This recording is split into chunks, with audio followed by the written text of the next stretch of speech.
Onde se aplica a adoração na prática? 3. Onde se aplica a adoração na prática? Eu vejo que um dos grandes desafios do cristianismo dos nossos dias é a aplicabilidade das coisas. E entendermos como usar vai facilitar, eu acredito, o nosso funcionamento sobre a terra. E quando eu digo funcionamento, eu não estou falando simplesmente de absorver uma atividade, mas de entender um conceito e expressar o conceito. A ideia é que nós sejamos a expressão do entendimento e não simplesmente uma atividade. Adoração se aplica na vida cotidiana do adorador. Como já vimos, o objetivo da adoração vai fazer com que voltemos à origem, à imagem de Deus, para o exercício do governo. Essa foi nossa última aula, lembra? Aonde vai se aplicar então? Ela vai se aplicar no cumprimento do meu sacerdócio. Quem arriscaria explicar o que é sacerdócio? Só um de cada vez, assim, para não criar tumulto, aquela bagunça toda. Tá saindo lá, o pessoal falou alguma coisa?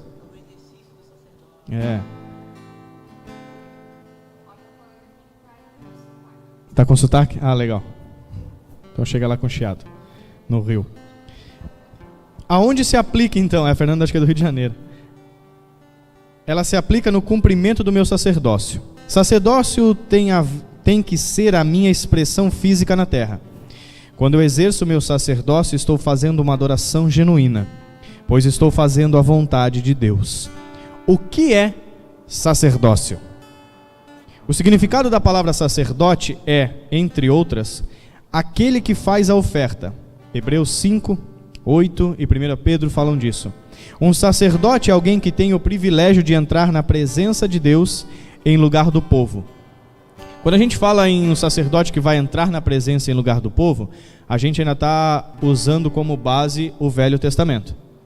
Aquele que era escolhido como sumo sacerdote, que uma vez por ano fazia a intervenção diante da presença do Eterno. Era o único homem entre toda a nação que podia adentrar o lugar onde a presença de Deus estava. Isso é interessante, né? Como em uma nação inteira, milhares e milhares de pessoas, um único homem tinha acesso a esse lugar. Não eram 2, não eram 3, era um único homem. Só o sumo sacerdote podia entrar na presença de Deus. Aí Jesus escolheu um pouco com tudo, né? O significado da palavra nós já lemos, letra A, letra B. No cristianismo, o sacerdote exerce seu sacerdócio ao oferecer os sacrifícios de louvor a Deus e ao apresentar as petições a Deus em oração. Hebreus 13 fala disso e 1 João 5 também fala disso. Todavia, uma das causas da fraqueza e confusão que prevalece em nosso meio é que, em muitos casos, o sacerdócio é considerado um direito concedido a uma classe privilegiada de pessoas. O que acontece? Eu converso com muitas pessoas, e você já deve ter conversado com elas também, que ela tem a expressão da meia dúzia. O que é isso? É o crente 6 horas. Você já escutou? 6 horas, você ora por mim? Você ora por mim? 6 oram por mim? Ele está sempre pedindo uma oração. Por que ele está sempre pedindo uma oração para alguém? Porque a oração do outro é mais poderosa do que a minha. Então, se a Glaucia orar por mim, Deus ouve. Se eu orar, Deus não vai ouvir. Então, ela está sempre pedindo que alguém faça a intervenção, que alguém adentre esse lugar. Por quê? Porque ela não se sente digna nem merecedora de entrar na presença de Deus, de se achegar a Deus. Ela ainda tem a mentalidade presa na sombra das coisas que haviam de vir, ou seja, no Velho Testamento. Ela ainda tem uma concepção de que Deus não é para todos, que eu preciso ser especial. E na verdade você é especial. Você é muito amado. E não existe pessoa privilegiada diante de Deus. Todos nós temos livre acesso, basta que tenhamos fé. Todo aquele que se achega a Deus é necessário que se achega nele crendo, que ele ouve e é galardoador daqueles que o buscam. Então, se eu me achegar a Deus na condição de fé, não importa quem é. O que importa é a condição que eu me achego. Isso é muito interessante, porque me foi ensinado, há muitos anos atrás, quem sabe que o que faz separação entre nós e Deus é o? Entre nós e Deus e o pecado. E entre Deus e nós, o que faz separação?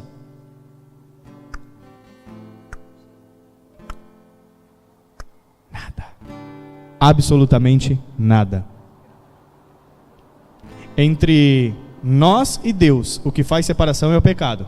Entre Deus e nós, o que nos afastará do amor de Deus, diz a Bíblia? Nem largura, nem altura, nem profundidade, nada. Nem dimensões, nem distância, nem tempo, nem erros, nem falhas. Nada pode nos afastar do amor de Deus. Só que me foi ensinado há muitos anos atrás que as minhas falhas impediam-me de ouvir a Deus, impediam-me de me relacionar com Deus, até que um dia eu fui ler a Bíblia, porque é terrível você acreditar só no que os outros dizem.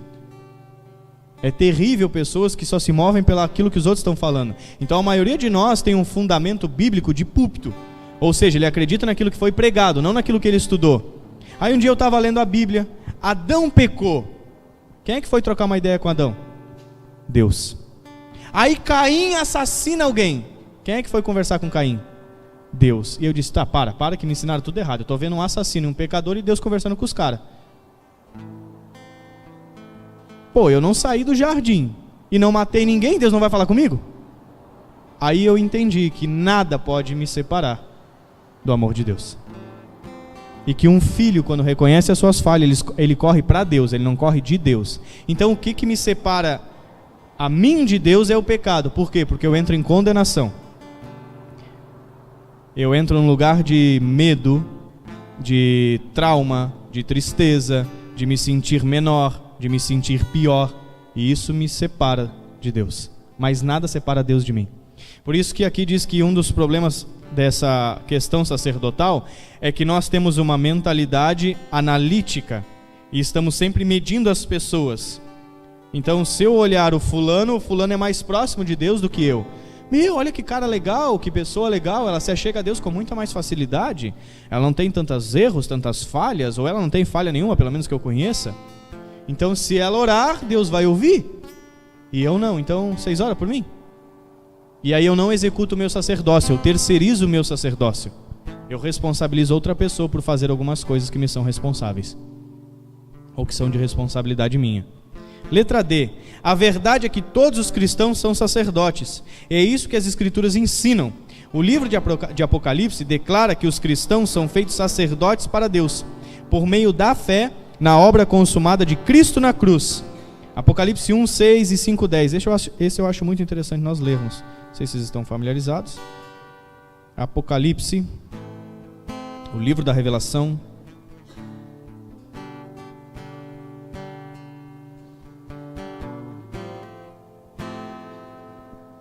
Versículo 6 diz assim: e nos constituiu reino, sacerdotes para o seu Deus e Pai.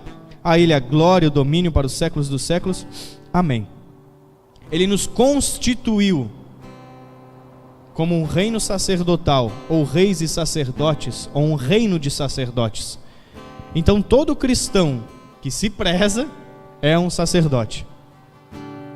Todo cristão tem como dever ser um homem sacerdotal, uma mulher sacerdotal. Assim diz em Apocalipse 5 também. A epístola de Pedro confirma isso dizendo: vós também, como pedras vivas, sois edificado casa espiritual e sacerdócio santo, para oferecer sacrifícios espirituais agradáveis a Deus por Jesus Cristo. Além disso, a epístola de Hebreus exorta todos os cristãos a se aproximarem de Deus além do véu, entrando no santuário ou no Santo dos Santos. Letra E. O fato de dizer que o Senhor é o grande sacerdote ou sumo sacerdote implica que existe um grupo de sacerdotes que está abaixo dele. Ele não presidiria como grande ou sumo sacerdote se não existissem sacerdotes abaixo dele. Pela mesma razão, uma pessoa não seria chamada de líder de algum grupo de pessoas se não existisse pessoas para ele liderar. Nós temos uma certa facilidade, talvez, de entender a ideia hierárquica de Deus. Jesus se coloca debaixo dessa movimentação hierárquica quando ele diz que aquele que enviou ele é maior do que ele. Ele diz que existe uma hierarquia. Só que essa hierarquia, ela não pode trazer uma conotação de peso, mas sim de ordem. Porque a gente entende hierarquia por conotação de quem manda e quem obedece. E ela traz uma ideia talvez militar, onde manda quem pode e obedece quem tem juízo, né? Só que a ideia de Deus não é uma hierarquia militar, é uma hierarquia familiar. A ideia é essa, é que haja uma hierarquia para a ordem. E é muito interessante que nós vivemos num país democrático. No reino dos céus não existe democracia, existe teocracia. Literalmente as regras e as ordens são de Deus. Só que não é uma ordem, uma regra impositiva, como eu mando e vocês me obedeçam porque eu sou Deus.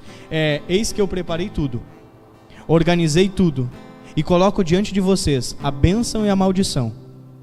E eu ainda suplico diante de vocês, escolhe pois a bênção. Então a hierarquia de Deus tem como objetivo me liberar para fazer a escolha que eu quiser. A teocracia, ela libera uma democracia. Você escolhe.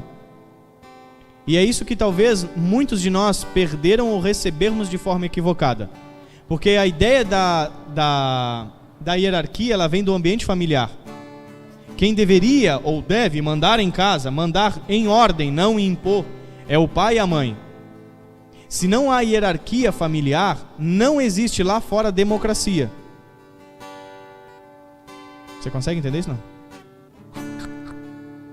Porque a hierarquia dentro do ambiente familiar vai fazer com que aqueles que estão se desenvolvendo dentro desse ambiente, que são os filhos, entendam que há pessoas que precisam que eu respeite.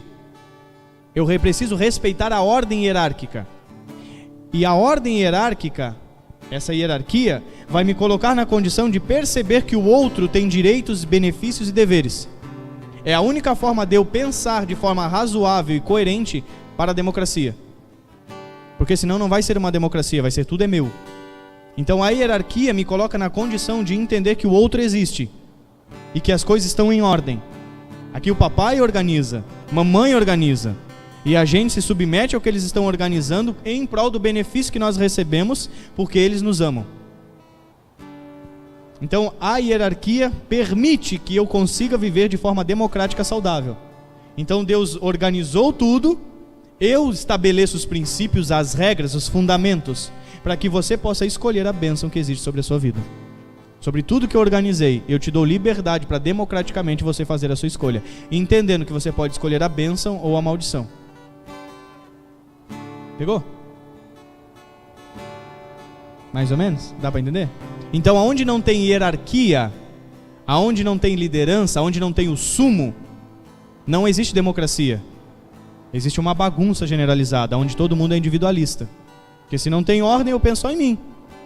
Então, eu nunca vou me formar como um adulto capaz de de perceber o outro e me movimentar de forma democrática, ou de considerar a importância do outro. Então, por isso que Deus se coloca como Ele é o Senhor. E Jesus diz, o que me enviou é maior do que eu. Não queira ser o escravo maior que o seu Senhor. Jesus estabelece uma ordem. Não uma ordem impositiva, mas uma ordem hierárquica para que haja ordenação, as coisas em ordem. Então Jesus é o sumo sacerdote. O grande ou sumo sacerdote.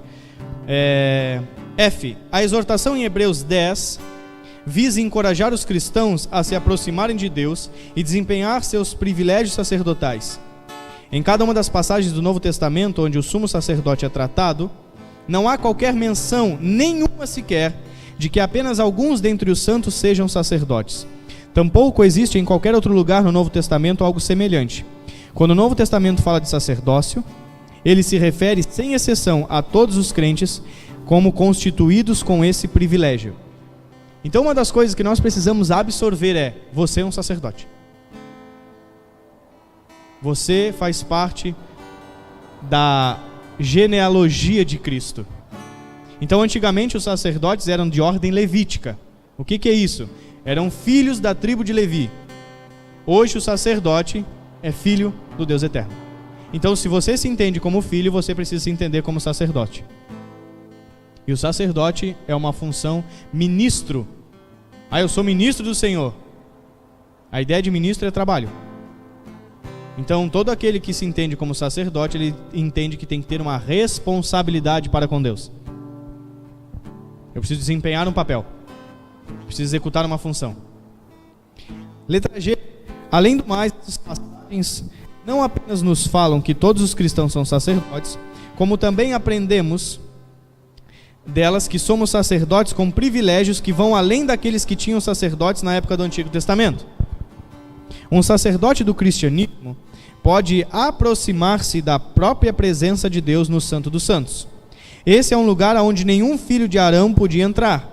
Até mesmo quando Arão, o sumo sacerdote em Israel, entrava uma vez por ano além do véu, ele não o fazia com ousadia, como podemos fazer agora. No dia da expiação, ele entrava ali com medo de morrer, mas nós podemos entrar em inteira certeza de fé. Vê como mudou a possibilidade de nós acessarmos a Deus? De nós termos um relacionamento com Deus? Mas tu acredita que existem muitas pessoas que têm medo do eterno? Que elas têm pavor de Deus? Que elas têm dúvida a respeito do amor do Senhor? Se Deus é amor e eu me relaciono com Ele, como é que eu me sinto? Com medo? Se você pula dentro d'água, como é que você se sente? Seco? Não, né? Se eu me relaciono com amor, como é que eu me sinto? Amado. Não tem outro jeito. Não tem como eu estar em outro estado, a não ser o estado de amor. Ainda que Deus revele muitas coisas que estão acontecendo, ainda que Deus imparta às vezes impressões do Espírito, não tem como eu me sentir menos do que amado. É impossível.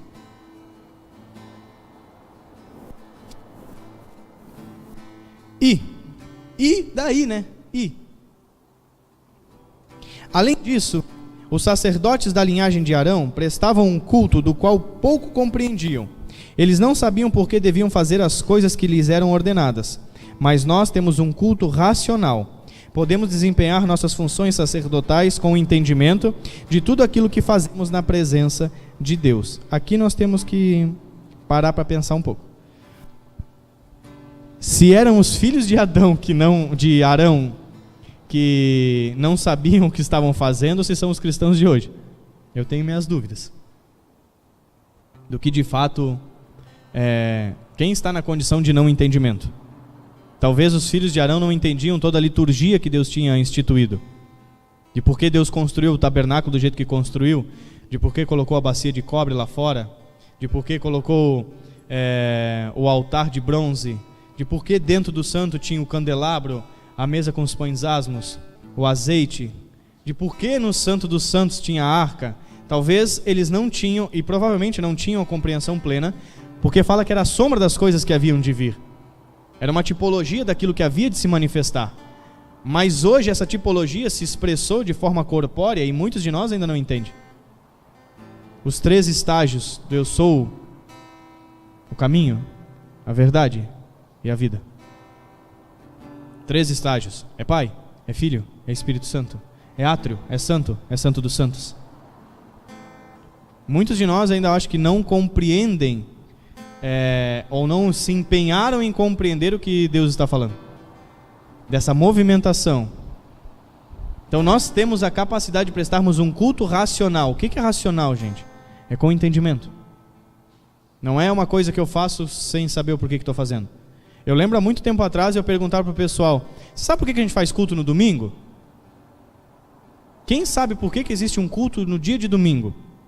Não porque domingo é final de semana, mas por que o culto é feito no domingo? É interessante que a maioria das pessoas que frequentam o culto domingo não sabe por que o culto é feito domingo. E isso é um problema.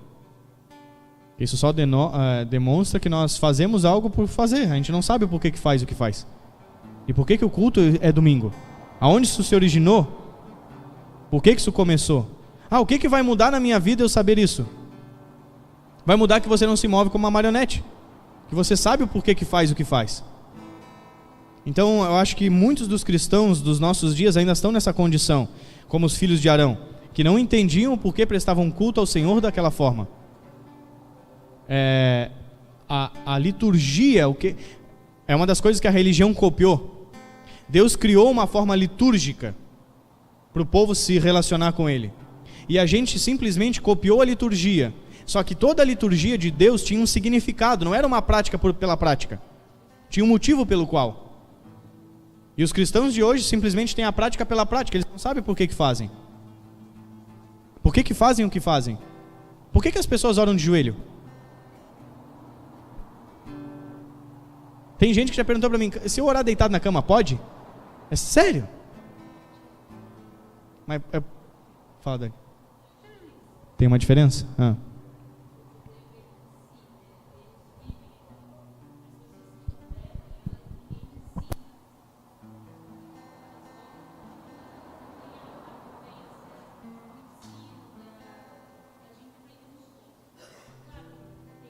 Sim. Sim.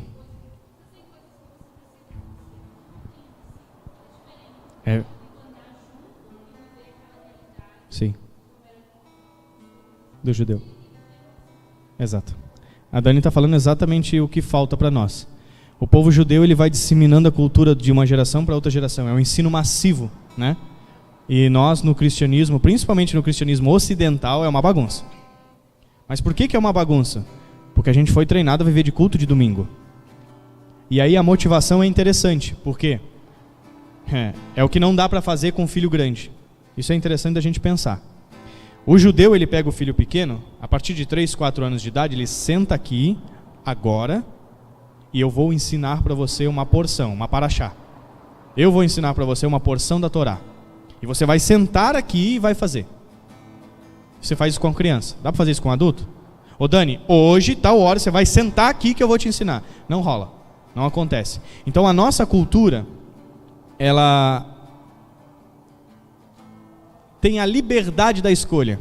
E a liberdade da escolha é o maior índice de responsabilidade que se pode ter.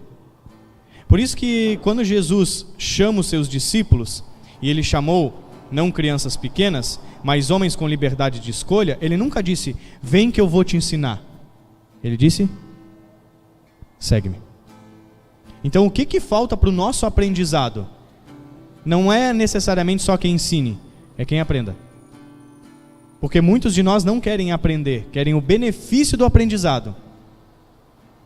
É igual vir no culto domingo, eu não quero vir cultuar, eu quero o benefício que vem do culto. E os melhorzinhos querem agradecer. Vem para agradecer. Então a nossa cultura, nós falamos isso domingo aqui, sobre como o cristianismo do ocidental foi fundamentado em 300, mais ou menos 320 a.C., num fundamento dualista e fatalismo. Dois conceitos vindos da Grécia, que foi absorvido pelo judeu e foi disseminado pelo nosso cristianismo. E o cristianismo ocidental, a cultura ocidental foi formada em cima disso. Porque a nossa cultura ocidental, ela é ou protestante ou católica apostólica romana. E os protestantes, antes, na época dos puritanos, conseguiram sair um pouco de um ambiente grego-romano, mas a estrutura apostólica romana, a Igreja Católica Apostólica Romana, ela traz toda a liturgia grega dentro dela. E é o maior índice cultural das nações do Ocidente. Então, muito do que a gente tem é cultura grega. Então, como que a gente foi fundamentado? Em cima de uma cultura contrária à verdade de Deus. Aí não tem como a gente progredir. E isso é verdade. O Espírito Santo viria e me ensinaria toda a verdade. Quem é a verdade? O Cristo. Mas a doutrinação do ensino é de pai para filho. Sempre foi. Jesus não disse assim, sentem aqui que o Espírito Santo vai ensinar vocês. Ele segue-me, e durante 3 anos Jesus ensinou os caras. Isso é muito interessante. Jesus empodera eles com algo sobrenatural para o funcionamento. Mas o ensino vem do mestre. Paulo diz a mesma coisa, vocês têm muitos tutores, porém poucos pais. Paulo ensinou Timóteo, ensinou Tito. A condição de discipulado, a nossa percepção de discipulado é muito interessante, porque o que hoje é discipulado pra gente? Senta aqui, Gi, comigo, vamos conversar. Como é que tá a tua semana, Gi? E a tua vida? E como é que tá lá em casa? A ideia de discipulado é perguntar da vida da pessoa. Nunca foi isso. Jesus diz, ide fazei discípulos. E aí ele inteira dizendo, ensine o que eu vos ensinei. Discipulado é os 4 evangelhos. Não se resume unicamente a isso, mas os 4 evangelhos são as palavras do Cristo. Então discipulado é ensinar o que Jesus ensinou. Não é perguntar como é que a pessoa está. Não tem a ver com isso. Tem a ver com eu imprimir Cristo em você, não saber da tua vida.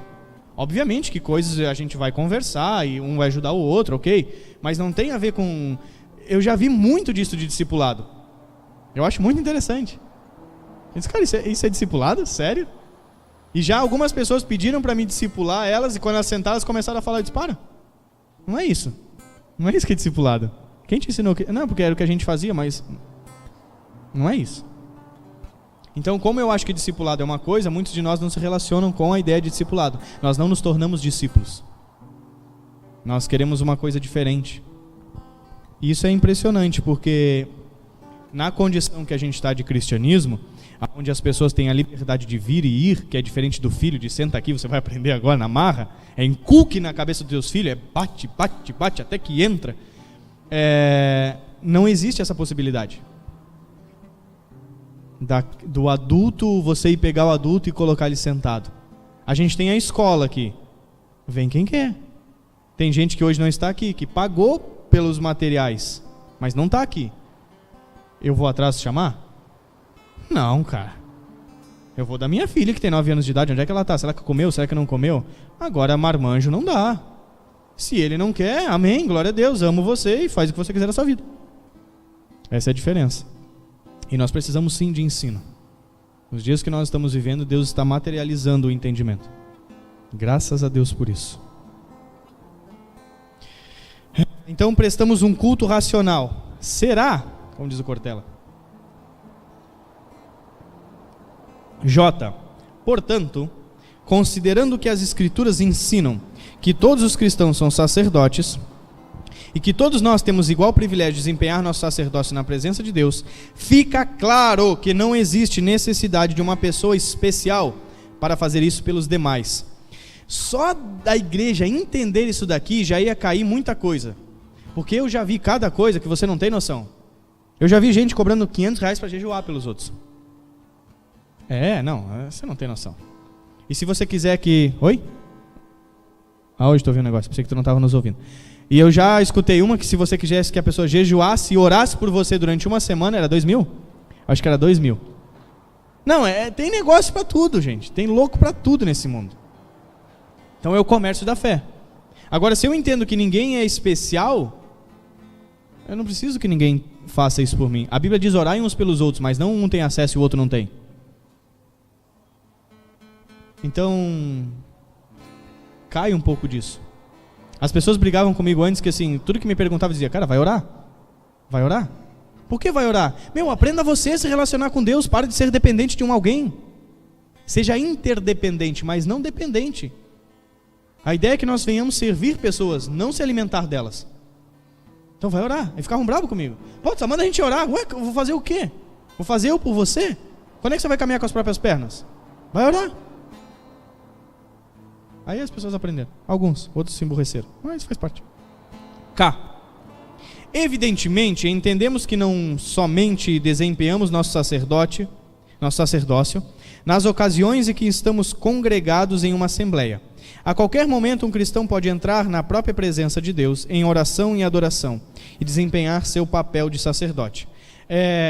A gente usa uma expressão que talvez linguisticamente ela esteja errada, de entrar na presença de Deus. Essa metáfora, ela, até certo ponto, ela é vantajosa, mas ela, se você entra na presença, é porque em um momento você saiu dela, certo? E a ideia não é que nós saiamos da presença de Deus. Eis que estou convosco todos os dias, até a consumação dos séculos. Então o nosso relacionamento com Deus não é de liga e desliga, de entra e sai, de agora eu estou, agora eu não estou. É um relacionamento onde ele é real, o tempo todo. O que muda então? Por que a gente fala, entrei na presença? Estado de consciência. Eu tenho a consciência de que agora estou. E às vezes eu estou lá, sei lá, lavando roupa, dirigindo. E eu não estou consciente de que estou na presença de Deus. Então eu saí. Não é porque eu não vejo que não está ali. Um dia que Deus me explicou isso, eu gostei muito. Ele disse: filho, não é porque você não vê que não existe, seu cabeção. Eu disse: tá bom. Não é porque você não vê que não está. Então o estado de consciência, agora eu tenho consciência de que estou na presença, então eu entrei. Aí agora eu estou tomando chimarrão, então eu saí. Não, é só a minha consciência. Por isso uma identificação de natureza e um estado de consciência.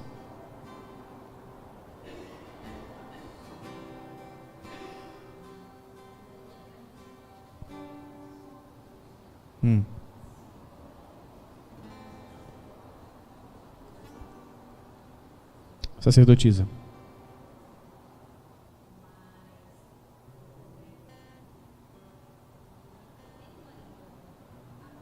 Ok.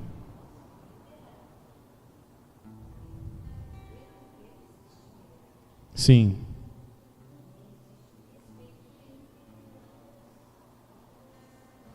Sim. Isso tem que existir. A ideia, a Glaucia está falando sobre existir de congregar conosco e eu estar na condição de liderá-la. Isso tem que ter um respeito mútuo e haver uma hierarquia, sim. Só que essa ideia de hierarquia não é eu mando e você obedece, né? É uma ideia de hierarquia de ordenação. Sim.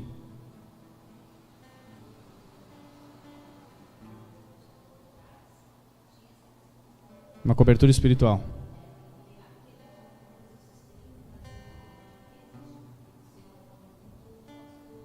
Luiz. Sim.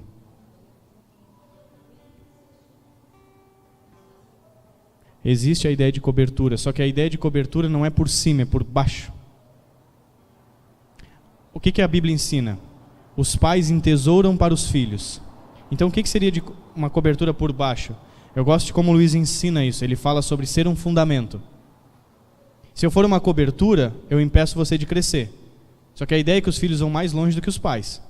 Então a ideia não é uma cobertura de encapsular, mas é um fundamento de te projetar. Entendeu? Então o que me cobre não é algo que está por cima de mim, é algo que me sustenta. Essa é a ideia. Quando a gente pensa em cobertura de cima para baixo, você sempre vai procurar alguém perfeito. Porque se essa pessoa me cobre, não pode ter nenhum buraco, porque senão vai vazar água. De baixo para cima. Há muitos anos eu tenho escrito o que é o CEMAP. E é uma plataforma, eu nem lembro a forma que eu escrevi, que ficou Missão, Visão e Valores, mais ou menos, uma coisa assim, ficou bem fácil da gente entender, mas a ideia é ser uma plataforma que sustente e impulsione. Porque se eu pensar de cima para baixo, eu vou te limitar sempre.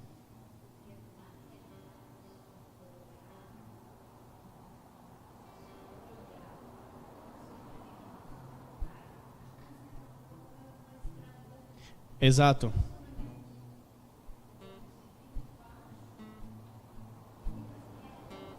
Porque as pessoas entendem que o líder ele é maior do que os outros e todo mundo tem que estar debaixo das minhas asas e andar conforme eu canto a música. Você tem que dançar na minha música. Isso não é liderança. Isso é ser dono. Isso é Babilônia. Isso é o conceito de Nimrod. Eu domino sobre vocês. O conceito de Cristo nunca foi esse. Eu sirvo. O maior sempre serve o menor. Então a ideia de servir é de construir uma base para que os outros possam andar. Isso é muito importante de eu entender. Porque eu consigo me movimentar. Se eu pensar de cima para baixo, eu estou preso, como você falou. As pessoas ficam enclausuradas. Uma liderança opressora.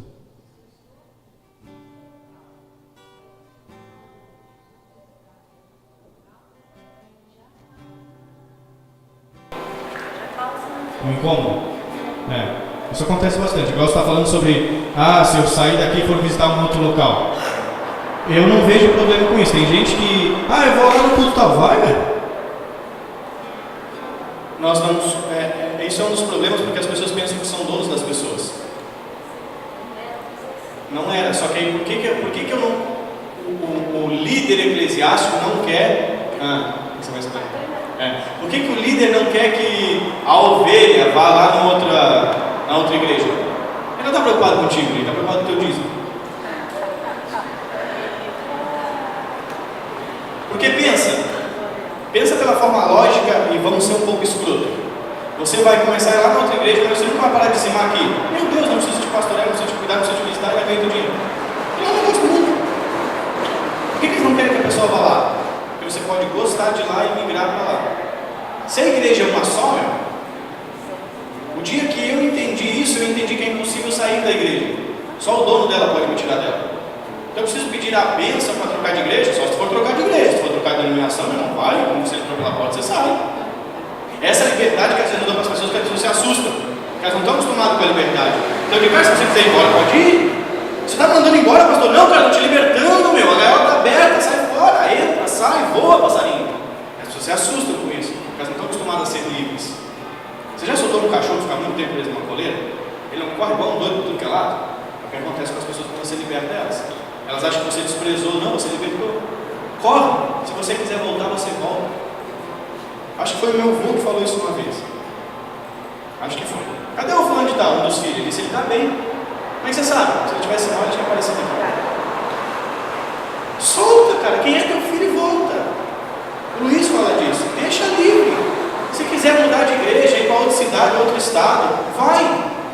É impressionante, eu tenho pessoas que cruzaram comigo poucas vezes, de nós conversarmos e até hoje, 3, 4, 5 anos depois, pessoas em outros estados. Quando o bicho aperta, é para mim que elas ligam. Ô pastor, então, pois é, queria conversar contigo, você está congregando? Estou, eu, o que tu está me ligando? Ah, sabe que eu preciso conversar contigo, você está ligeiro. Quando o bicho pega, tu vem pegar, né? Por quê? Porque solta, eles voltam. Filhos sempre voltam. Fala, Dani. Esse negócio de cobertura, às vezes também está relacionado como se fosse uma proteção. A minha cobertura é como Minha cobertura te protege. Exato, eu coloco uma liderança, porque aquela liderança me protege. Só que eu não sei nem quanto é cada coisa, porque se eu tenho medo que uma liderança me protege, quem é que eu faço? Por que eu preciso dessa cobertura? Eu preciso ou não preciso? Mas é uma criança, né? Aprisiona, porque assim, a ideia, a Dani está falando sobre as pessoas procuram uma proteção debaixo da cobertura. E não é que é de todo errado você procurar uma proteção, mas não a proteção de a super proteção. O que me cobre é o sangue do Cordeiro. Só que a ideia de termos uma liderança onde nós nos relacionamos é ter respaldo. Não que eu sou o super-herói e vou te proteger. Cara, não vai rolar, não existe isso. As pessoas se movem, isso é muito interessante. As pessoas se movem por ganância e por medo. Porque também são Exato. iguais. Exato. Então, também é mais que elas. Exato. Vai proteger elas porque elas não conseguem. Elas não sabem que nós somos membros do corpo, de um único corpo. Somos diferentes, mas estamos enxertados no mesmo corpo. Então o que acontece com alguém que é um líder eclesiástico, que está nessa movimentação, não é que ele é melhor do que os outros, ele tem uma função diferente. Então tem coisas que eu sento para ouvir, pessoas que não têm a ver com a minha realidade. Eu quero entender um pouco sobre o mundo corporativo, eu vou entender uma pessoa que Deus comissionou para aquilo. Ele não é melhor do que eu, ele só sabe coisas que eu não sei, eu estou disposto a aprender com aquela pessoa. Quando compreendemos a proximidade do relacionamento que todos os cristãos têm como parte do corpo e noiva de Cristo, podemos ver como a ideia de uma casta ministerial mais próxima de Deus do que os demais é totalmente incompatível com isso. Efésios nos explica.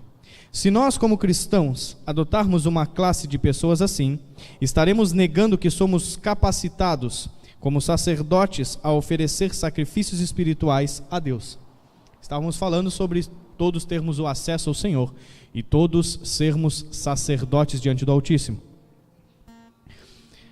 Número 3, como exercer o sacerdócio. Sabemos que Deus escreveu uma história para cada um de nós e nos fez únicos entre os demais filhos. Lembra que estudamos isso? Somos iguais em essência, mas singulares na atividade. Então temos que descobrir em Deus quem Ele nos designou a ser nessa terra, manifestando o seu governo. Eu tenho que descobrir a sua vontade para a minha vida, e cumprindo o seu querer, atrairei o mover de Deus, a sua presença manifesta em todas as atividades que eu exercer. Uma pausa aqui, que quando a gente fala descobrir, parece que é um mistério oculto, escondido a 7 chaves, que só Deus sabe aonde que estão essas chaves para nós alcançarmos esse mapa do tesouro. Vamos fazer uma coisa aqui. Com sinceridade, erga sua mão direita, coloque em cima da Bíblia e diga: eu falarei a verdade, somente a verdade, nada mais, nada menos que a verdade. Quem tem certeza que descobriu o que Deus tem para si? Levanta a mão. Quem tem certeza do que Deus descobriu, do que você descobriu, a sua vida? Quem tem certeza? Quem de nós aqui tem certeza que descobriu o que Deus tem a seu respeito? Ele me ama, diz outro. Ninguém? Você tinha levantado a mão, já baixou? Vamos aqui.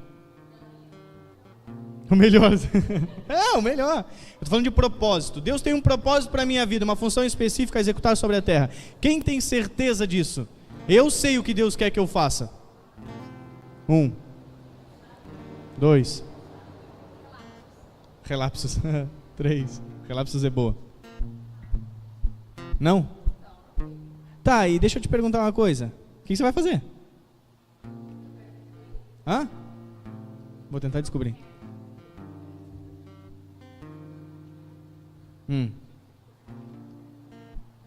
Gente, que vida sem graça a vida de vocês.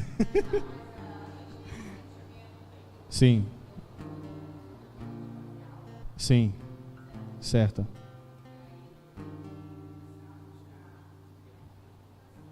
Tintindo. É um dos direcionadores. Ela está falando sobre aquilo que você começa a sentir internamente e que isso pode ser um sinalizador. Então você vasculha mais em direção a isso. Se alinhando. Parece que as coisas vão se alinhando por ali. Tá, mas eu sinto. É uma das formas de perceber. Só que uma certa percepção e clareza são coisas bem distintas, certo? Tá, tua vida tá passando, e aí? Tic-tac, tic-tac. Cara, o barulho do relógio me deixa louco. A Glaucia está comentando, não sei se vocês ouviram. Legal. De que ela entende que a simplicidade daquilo que Deus comissionou ela tem a ver com o seu ambiente de vida. O lugar onde Deus inseriu e como Deus permitiu que as coisas fossem. E isso seria um sinalizador para uma vida de propósito singular. E uma vida coletiva no propósito tem a ver com a movimentação da igreja, com aquilo que Deus está designando sobre a terra. De forma coletiva, onde todos que se entendem como corpo de Cristo se movimentam em direção daquilo que Deus está fazendo. Essa não tem muita clareza ainda. Sim. Quando eu falo do relógio, é porque é o seguinte: existe a vontade permissiva de Deus, onde tudo é permitido. Tudo, absolutamente tudo. Tudo é lícito. Nem tudo me convém, mas tudo me é permitido por Deus. Se você quiser ser astronauta, Deus permite. Se você quiser ser médico, Deus permite. Só que existe uma vontade que Deus tem para que nós venhamos a exercer como cooperador do que Ele está fazendo. Então é interessante, porque Pedro era o que Pedro era de Jesus? Um apóstolo, certo? E Estevão era o quê? Apóstolo? Não, né? Ele era um diácono. Não tem a ver com grau de importância, tem a ver com funcionalidade. Pedro disse: nós não vamos largar a palavra e as orações, vamos levantar alguém cheio de sabedoria, cheio do Espírito Santo, não era menor do que Pedro, mas para servir as mesas. Então, um desempenho de atividade diferente, em prol do mesmo propósito, mas é diferente. Então, esse desempenho de atividade diferente, em prol do mesmo propósito, que se eu não entender, você nunca vai executar. Não adianta. Eu falei do history, porque eu pedi oração no history para um amigo. O Gessé, acho que o Gessé regula com a Ju de idade, né? Tem menos de 30, o Gessé tem menos de 30, né? Que idade tem o Gessé? 31, o Gessé tem a minha idade, então. 31 anos, por causa da má alimentação, ele adquiriu a diabetes. As dançarinas do diabo, como a gente diz, as diabetes. E há 3 dias atrás ele estava dormindo de madrugada e deu um AVC nele. E em estado grave, no hospital, passou por cirurgia, nós estamos esperando a recuperação, crendo que Deus vai fazer aquilo que Ele disse na sua palavra. Mas quantas pessoas deitaram para dormir e não acordaram? Então, quando eu falo do relógio, eu estou falando disso, de que amanhã pode não existir. Então, ou eu me empenho como Jesus se empenhou com todas as suas forças, ou amanhã pode ser tarde.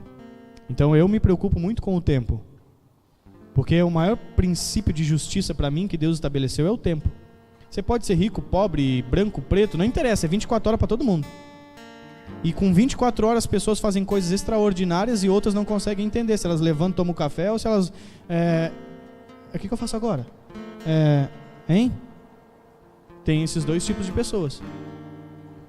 Então existe sim uma movimentação de forma singular, individual, que tem a ver com aqueles ambientes relacionais que nós estamos, muito tem a ver com as nossas escolhas, e existe uma movimentação coletiva, que é a movimentação em direção aonde o cabeça está indo. É como se Cristo estivesse se movimentando, e se eu faço parte desse corpo, para onde o corpo está indo, eu preciso estar indo. Isso não é uma ordem necessária física, tá? Mas tem a ver com aquilo que eu sou se movimentando nessa direção. E é interessante, porque a maioria das pessoas não sabem a respeito disso. Não sabem que exista isso, não sabem o que vieram para fazer. Como fluir. Não tem nada, não é que não tem nada a ver, mas não seria o momento de nós falarmos a respeito disso, mas Efésios 4, abre comigo rapidinho. Eu estou com a Bíblia aberta. Tá dando zebra?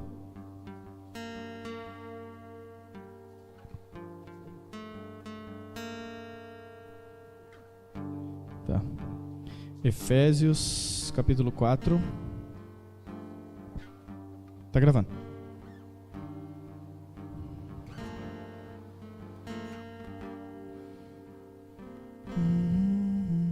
Eu abri Filipenses, por isso que não fecha aqui.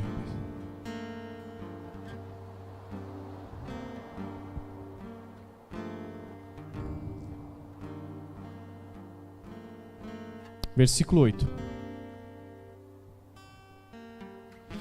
Por isso diz: quando ele subiu às alturas, levou cativo o cativeiro e concedeu dons aos homens.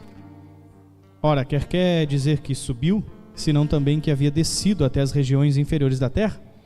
Aquele que desceu e também o mesmo que subiu acima de todos os céus para encher todas as coisas. E ele mesmo concedeu para uns apóstolos, para outros profetas, para outros evangelistas, para outros pastores e mestre. No versículo 8 diz que ele subiu, levou o cativeiro e deu dons aos homens, não aos crentes. Então Deus Cristo distribuiu entre todos os humanos apóstolos, profetas, evangelistas, pastores e mestres. Então todo ser humano carrega no mínimo um encargo, no mínimo um, às vezes mais de um. Então se eu não souber nem o ofício que Deus estabeleceu sobre a minha vida, fica bem complicado eu me relacionar com o ambiente coletivo. E a gente tem dificuldade de entender em qual eu opero, em que funcionalidade eu opero. E entender no mínimo essa funcionalidade já facilita a minha movimentação coletiva. Além de entender a funcionalidade, eu preciso ser lapidado para isso.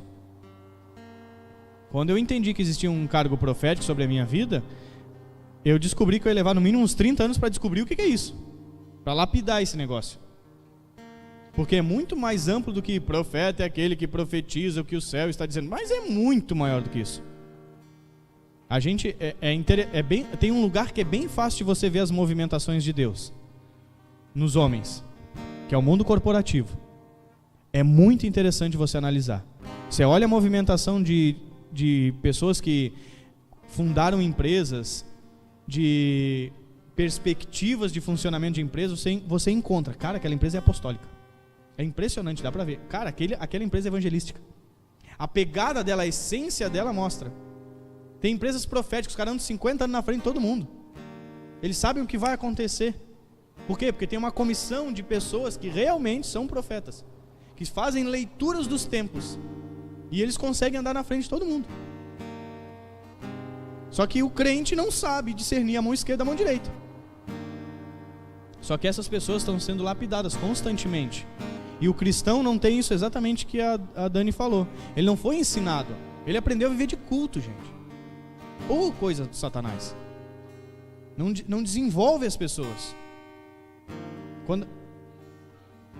Aprendeu a ser culto de banco ainda. Exatamente. Os outros são os... exatamente. Eu só vou no culto domingo e vivo a minha vidinha. Isso é horrível, gente. Deus deu os dons aos homens e cada um usa como achar melhor. É exatamente isso. Porque tudo pertence a Ele. Todo mundo pertence a Ele. Todo conhecimento pertence a Ele. Eclesiastes, Deus diz que, por meio de Salomão, que não é do mais rápido a carreira, que não é do mais forte a guerra, que tudo pertence a todos. Deus não faz acepção de pessoas. Você é cristão, você vai no culto domingo, ao ver que o papai vai dar um beijinho em você. Você não vai no cristão, você não... você é mau. Não existe isso. Só na cabeça do cristão. O cristão é um povo elitizado que é melhor do que todo mundo. Isso é o demônio, isso daí. Ele acha que ele é melhor que as outras pessoas. Cara, ele não é. Ele é mais responsável só. Ele teve um encontro com uma pessoa que outras pessoas não tiveram, que é o Cristo. Mas o crente, porque Deus me ama e você vai pro inferno porque Deus não te ama. Isso é religião pura, é demoníaco isso. Então Deus distribuiu seus dons sobre todos. E a gente entender isso facilita o nosso relacionamento coletivo. Tem aspectos que evidenciam isso, né? Nós tínhamos que fazer uns negócios dentro da igreja. Acho que nunca ninguém fez. Ou será que tem? Deve ter, eu não conheço. Tipo, sabe, disque, essas coisas? Pra ser, tipo, apóstolo. Tem?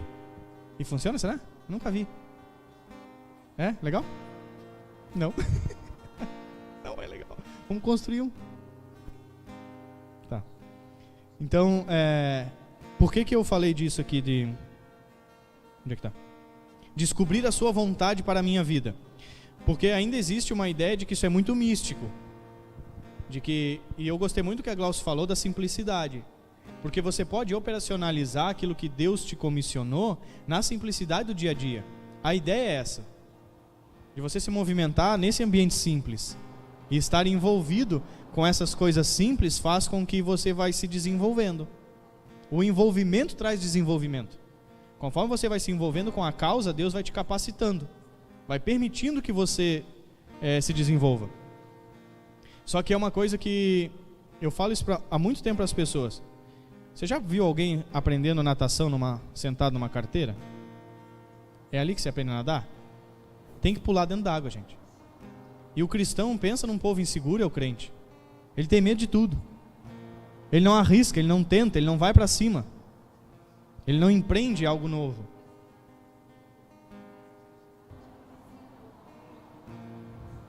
Tá. Vamos seguir por essa lógica. De que se eu sou um cristão, eu tenho maior oposição para desempenhar o papel. Tá. Do que aquela pessoa que é um ímpio e o Satanás não se levanta contra ela. Mais ou menos seria isso. Tá. Então, eu sou um ímpio, o diabo não se levanta contra mim porque eu sou ímpio. Mas eu não tenho o respaldo de quem? Quem é que não me respalda? Deus. Porque eu sou ímpio. Eu sou o cristão, o diabo se levantou contra mim. Quem é que me respalda? O diabo e nada é a mesma coisa. É muito interessante, Glaucio, sabe por quê? Porque Satanás se levantou contra mim. Onde é que você aprendeu isso, com a Bíblia ou com a igreja? Nos foi incutido. Isso a gente não... exato? Assim, ótimo isso. Porque tu vê quantas coisas a gente carrega que não é um ensino bíblico. A igreja vai nos ensinando, os púlpitos vão nos ensinando, Satanás, o diabo. Aí, Jesus, vai lá. Não avance. Vamos ressignificar. Sim, vamos ressignificar essa ideia para que a gente possa usar ela de forma diferente. A Dani está falando que a maioria das pessoas às vezes não avança porque quer descobrir o que tem que fazer para agradar a Deus.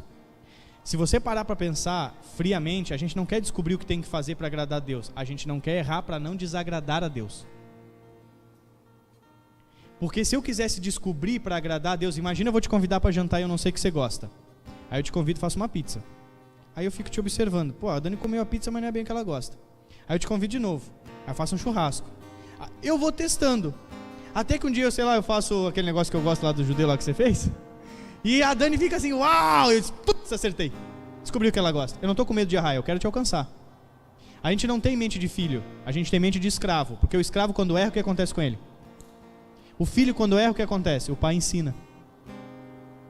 Então Deus nunca tem problema com ninguém na Bíblia que errou. Deus tem problema com quem não faz. Jesus dizia, segue-me. O cara dizia, pois é, fica então, vai enterrar os teus mortos, eu vou seguir. Pedro andou com ele. Ele disse para Pedro, vem. E Pedro enfiou todos os pés na lama. E Jesus continuou com ele. Deus não tem problema com quem erra. Um pai não tem problema com os filhos que erram. Você vai matar sua filha quando errar? Nunca. É a mente que nós carregamos, uma mente de escravo. Errei, diminui a ração. Errei, o pau come. Errei, dormi na rua.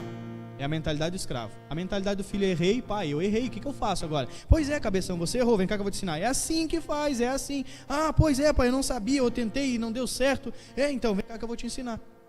Então não tenha medo, a gente diz que quer acertar. Não é que a gente quer acertar, a gente tem medo de errar. Se você parar para pensar, não é que eu faço porque vai que eu erro e não agrada a Deus. O que agrada a você quando a tua filha faz alguma coisa, é o acerto dela ou é porque ela fez? Mãe, deixa eu... O desenho da Alice. Cara, tipo, o Picasso fica no chinelo, entendeu? O que agrada não é o resultado, é o que ela fez. Ó, pai, o que eu desenhei? Tem um negócio todo preto lá que ela fez tudo preto, escreveu dead. E escreveu... Ela escreveu pai e escreveu mãe, eu acho que... tudo preto, escreveu pai e mãe. É um rabisco pra tudo que é lado. E o que a gente olha e diz? Que bonito! Mentalidade de filho. A gente tem mentalidade de escravo. Por isso que o órfão, ele não entende quem é por ele. Deus me adotou e eu não tenho mais um espírito de temor, de medo. Para viver outra vez em escravidão. Exato.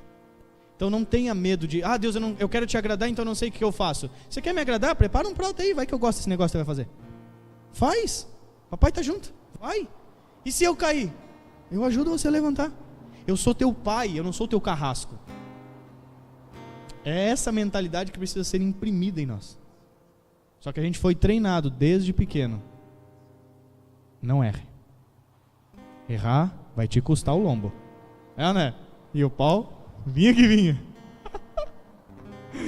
Errar é prejuízo. Só no reino dos homens. No reino de Deus, não. No reino de Deus, quando você erra, Ele te corrige, Ele te reposiciona. Romanos 5.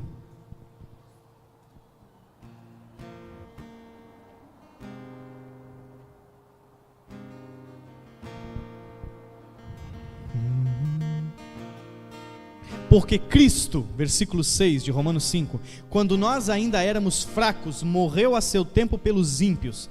Dificilmente alguém morreria por um justo. Ele está dizendo, cara, quando tem uma pessoa que é excepcional, é muito difícil alguém querer morrer por ela. Pois podera ser que por bom alguém se anime a morrer. Mas Deus prova o seu próprio amor para conosco pelo fato de ter Cristo morrido por nós, sendo nós ainda pecadores. Logo muito mais agora, sendo justificados pelo seu sangue, seremos por ele salvos da ira. Deus está dizendo, vocês eram todos cacos, não sabia que eu existia, cara, eu morri por vocês. Ainda que se houvesse um justo, talvez alguém quisesse morrer por aquele cara. Não, eu morro no lugar daquele cara porque ele é excepcional. Mas por vocês, gente, ninguém ia querer. E eu provei o meu amor morrendo por vocês. Romanos 5, versículos 6, 7 e 8. Isso não entrou na nossa cabeça ainda. A gente quer ser perfeito para Deus me amar. E Deus me ama para me aperfeiçoar. Então não tenha medo de errar. O que eu vou fazer para Deus? Vai lá, faz. Deus, vem aqui, fiz para você. Faz esse negócio aqui para Deus. Entrega para ele, vai dizer, filho, que lindo. Meu Deus, tu desenha mal. Que lindo, pai, coisa mais bonitinha. É o que ele vai fazer. Cara, ele é pai, meu. Por isso que paternidade é a base das coisas. Quem não entender Deus como pai, vai viver com ele como escravo. E o servo não fica para sempre na casa. Os filhos sim. A casa é para os filhos. É um relacionamento íntimo. Dia que eu comecei a entender essas coisas, e tudo isso veio por causa da adoração. Eu comecei a me relacionar com ele dizendo, Deus, eu quero conhecer quem você é, não quem me dizem que você é. Me ensina a te adorar. E quanto mais eu adorava, mais eu conhecia o meu pai, não Deus. E aí minha cabeça começou a mudar. Começou a desmistificar, começou a sair um peso das minhas costas. Porque caramba, a igreja me ensinou a ser perfeito. E eu nunca vou conseguir ser perfeito, caramba. Não dá. Sou gente. E aí começou a sair um peso. E Deus dizia: filho, ainda que todos te rejeitem, eu te amei antes que você existisse. Eu morri por você, sabendo tudo que você vai fazer, coisas que você ainda nem fez, cara. Você precisa entender o que é o amor de um pai. Eu dizia: Deus, mas eu não entendo. Então se relacione comigo para que você possa compreender. E isso é esse para mim é o maior problema do cristianismo. Não conhecer Deus como pai. Até hoje Jesus está tentando ensinar: cara, quem vê a mim vê o pai. Vocês precisam me conhecer como pai. E aí a gente carrega, porque não conhece o amor de Deus, a gente carrega um monte de ensino equivocado, como a Glaucia falou. Os crentes têm medo do diabo, gente. Eu não estou falando que ele não vai se levantar para lutar com a gente. Mano, ele vai vir lutar, vamos para cima. Vamos brigar, e daí? Ainda que eu tome um pau, meu Redentor vive, tá tudo certo, eu sei para onde eu vou. Quando ele vem dizer: vou parar tudo que você está fazendo. Diz: cara, você pode parar tudo que eu estou fazendo, eu vou morar com ele, você vai para o inferno. Não estou nem aí se tu vai me parar. Se Deus quiser eu paro, se Deus não quiser eu não paro. Porque eu vou matar. O diabo já falou para mim que ia matar minha filha. Ele disse: você não pode matar o que está nas mãos do Senhor.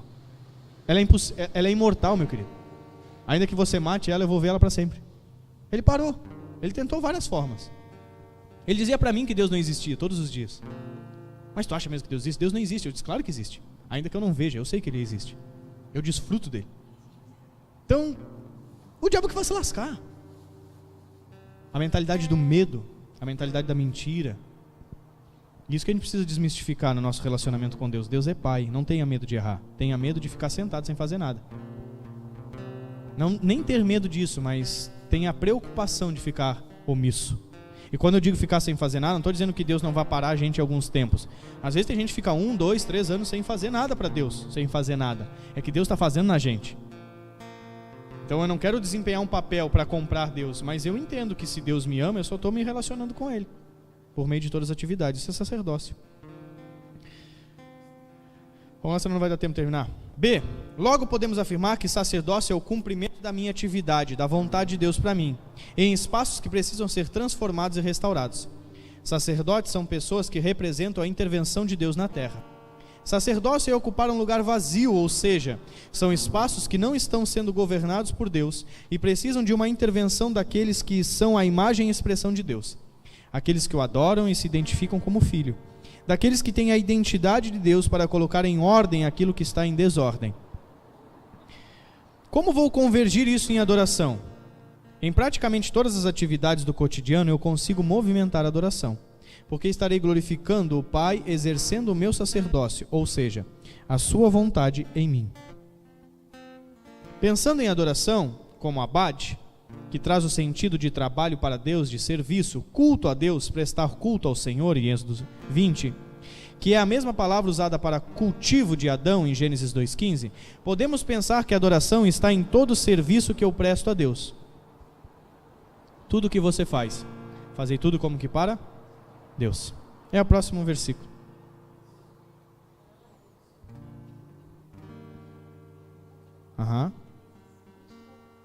Bem pouco tempo. Claro. A ânsia de que vai fazer. Eu já estou fazendo. Aí, Glaucio, sabe o que é interessante? Que tira essa ansiedade e te coloca nessa condição? O que mudou? Nada. A minha consciência. Tudo na cachola, né?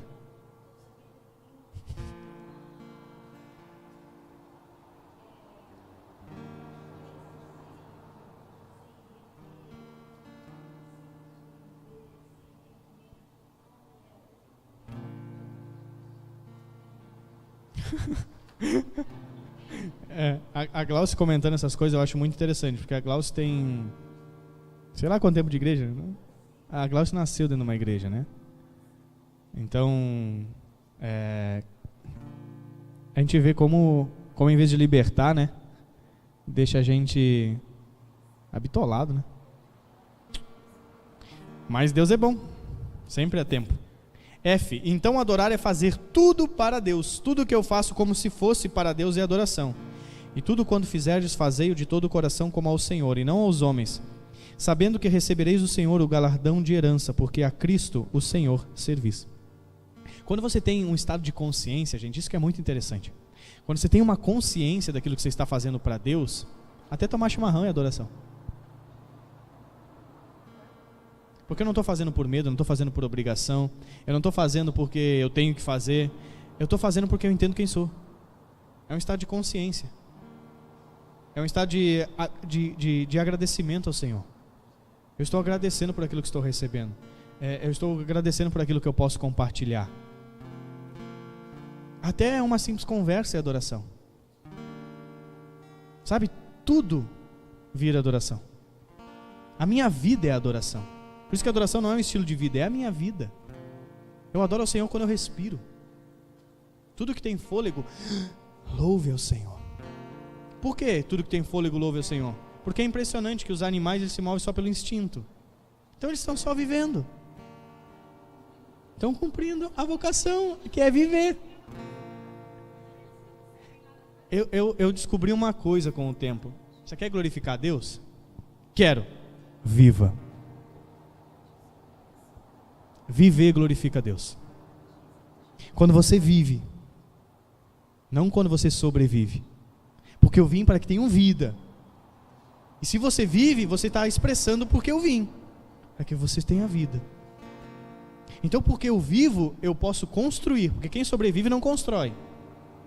E aí eu posso fazer o que Cristo fez. Pai, te glorifiquei cumprindo a obra que me destes a fazer. Porque eu vim em vida. Quando foram matar Jesus, o que ele disse? Ninguém toma a minha vida. Eu a dou. Só pode dar o que é teu. Então ela é minha e eu posso te dar. Viva. Agora quem sobrevive, e esse é o problema, a maioria das pessoas ela vegeta, ela sobrevive. Ela trabalha por necessidade, ela se relaciona por necessidade. Uma das coisas que me assusta muito é quando eu escuto a expressão de eu quero tanto ter um filho. E na hora eu já pergunto, por quê? Porque eu digo, cara, você quer pra você, meu, como você é egoísta. Nossa, chega a me dar uma ânsia assim, eu digo, pá, como é que você pode querer ter um filho? Você acha que isso é um brinquedo, cara? Então, a maioria dos relacionamentos que as pessoas desenvolvem, seja em qualquer âmbito, é por uma necessidade, não é por viver. Porque se você plantar uma arvorezinha e ela for saudável e ela estiver vivendo, ela frutifica. A gente não frutifica. A gente tem que fazer força para construir alguma coisa. Isso não é viver. Então quando que eu glorifico a Deus? Quando eu vivo. E a maioria das pessoas não vive. Ela não desfruta da vida. Cara, é um ritmo frenético na cabeça das pessoas. Isso é demoníaco. Multiplicar da ciência. As coisas elas começam a crescer numa velocidade tão grande que as pessoas não vivem mais. Porque elas estão sempre resolvendo um problema, sempre. Você nunca vai cumprir um sacerdócio nesse sentido. Você nunca vai conseguir adorar a Deus assim. Que eu não vivo. E aí eu vou no culto simplesmente para me sentir melhor. Hoje eu conversava e a gente falou sobre um dos quesitos que, como a igreja ensinou as pessoas errado. A Bíblia diz em Efésios, aquele que mentia, não minta mais. Porém, fale a verdade. O que nos foi ensinado? Que não é para mentir, certo? Então se alguém bater lá na sua casa e você tiver, o que é para você fazer? É para você dizer que não está? Isso não é mentira? Então não podemos mais fazer isso, certo? Então quando alguém ligar para você na sua casa, você nunca diz, manda dizer que o pai não está. Não, porque isso é mentira. A gente acha que isso é falar a verdade. Aquele que mentia, não minta mais, porém fale a verdade. O que é a verdade? Se eu não viver, ainda que eu diga que eu estou em casa, eu estou mentindo. A gente acha que falar a verdade é quando você não conta uma história. É quando você fala a verdade, quando você vive uma verdade. Só que as pessoas não vivem uma verdade. Elas vivem debilidades, elas mentem para elas mesmas. E aí, Dani, como é que você está? Tá tudo bem. Mentira, tá um lixo. Não, mas tá tudo bem. Não tá tudo bem. Não tô feliz, não tá bem, não consigo entender o que Deus tem para mim. Não, eu preciso viver de verdade. Só que a sociedade não aceita que você seja de verdade. Eles matam quem é de verdade.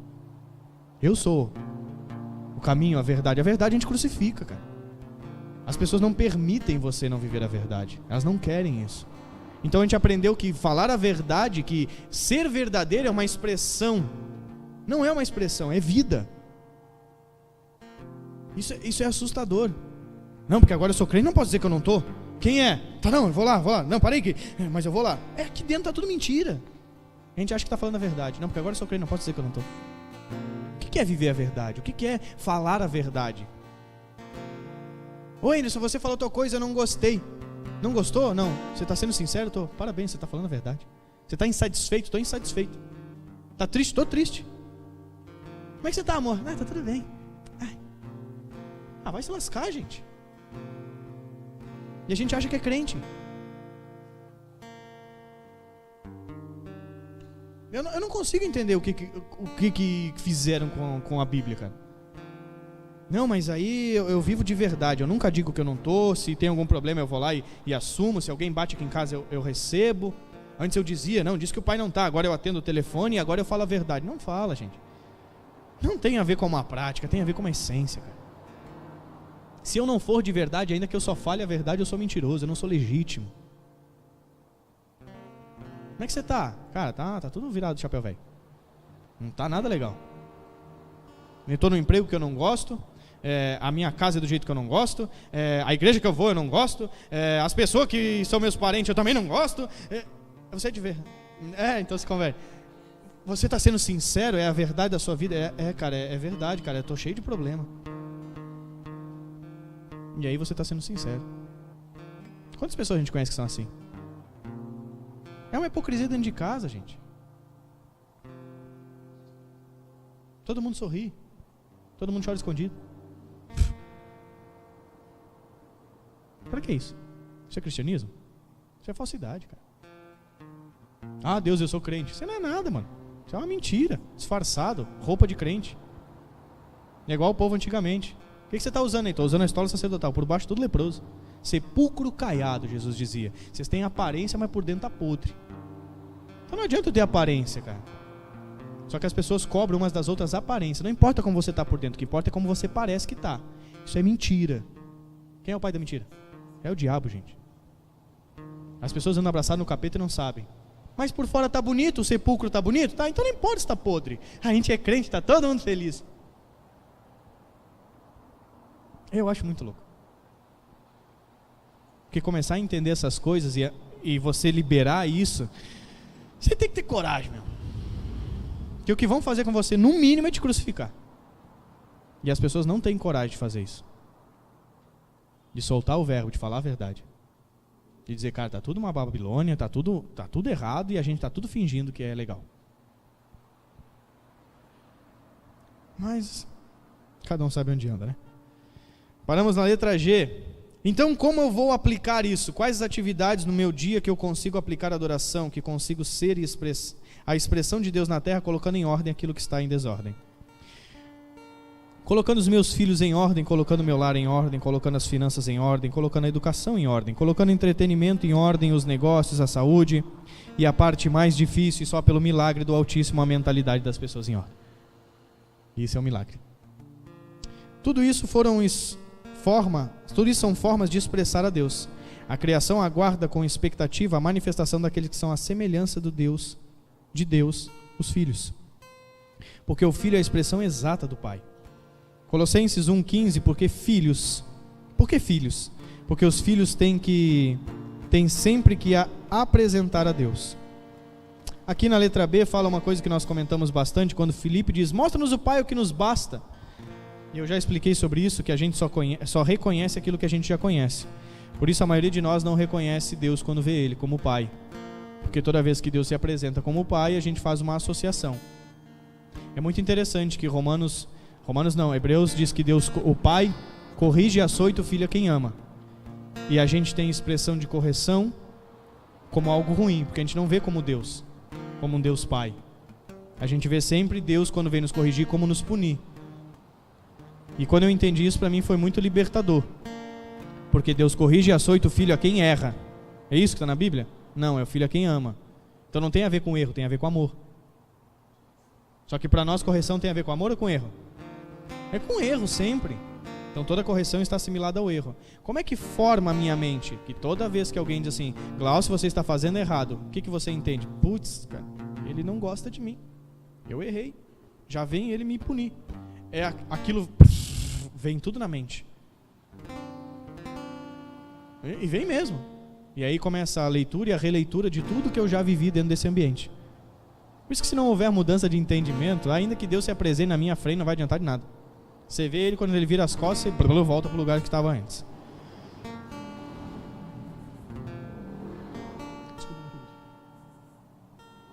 Sim. 10, mais 10 minutinhos terminamos, pode ser? Letra C. Mas se as pessoas nunca viram o pai, talvez provavelmente não reconheçam a movimentação dos filhos. Só reconheceremos o que conhecemos. Então um filho pode se mover sobre a terra com a expressão do pai e as pessoas não o reconhecerem, porque não foram renovadas no entendimento por meio do Espírito Santo. Por isso que não vamos restaurar o mundo, vamos restaurar pessoas, e isso é libertador. Quando o filho de Deus pisou na terra, não o reconheceram.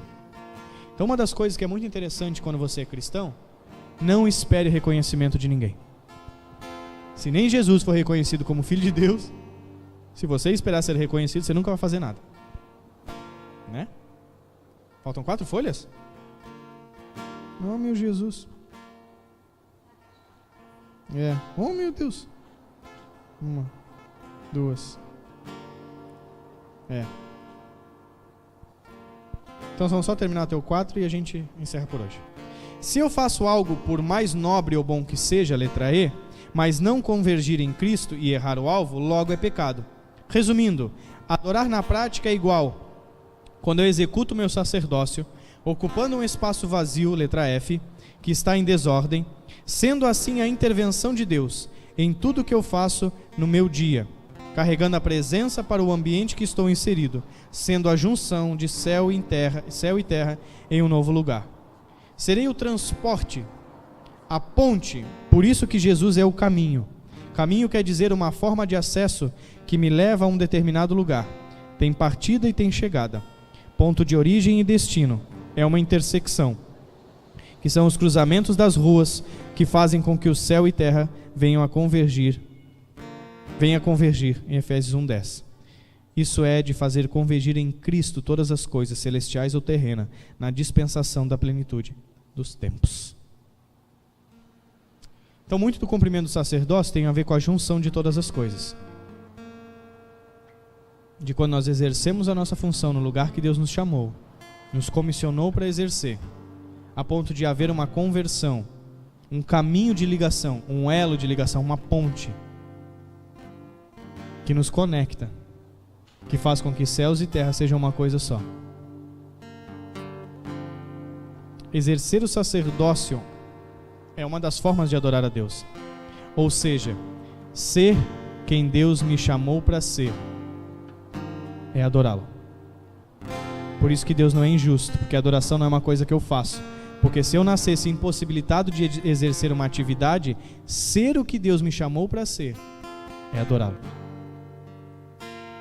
Isso é muito, muito, muito, muito importante.